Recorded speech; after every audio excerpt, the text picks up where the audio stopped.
नमस्कार। आज वीडियो आम आलोचना करबा पार्ट ऑफ सेंटेंस एवं वर्ड विषय। तेबे a combination of letters giving a meaningful expression is called ओडियार मध्य एक बा एकाधिक अक्षर एकाठी होई एक अर्थ परिप्रकाश करथिले ताहाकु शब्द कहाजाय। एग्जांपल अपन देखिबा डॉग, स्कूल, एलिफेंट एगुडी के होउची मल्टी लेटर्स वर्ड बहु अक्षर विशिष्ट शब्द। तेबे आहुरी गोटे मध्य एग्जांपल रहिछि ए एवं आई गोटिए एवं ताहा होउची सिंगल लेटर एक अक्षर।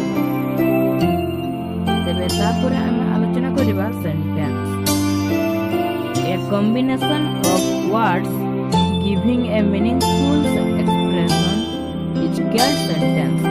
एक बा एकाधिक शब्द एकाठी होई एक अर्थ परिप्रकाश करुथिले ताहाको वाक्य बोली कहाजाय। एही वाक्य मध्ये दुई प्रकार होई पारे, मल्टी वर्ड्स एवं सिंगल वर्ड्स। तेबे प्रथमे देखि नेबा मल्टी वर्ड्स रो एग्जांपल।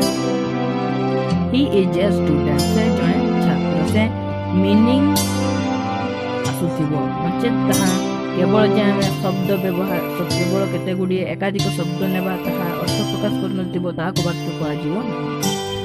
एवं सिंगल वर्ड रहउची स्टॉप एवं रन।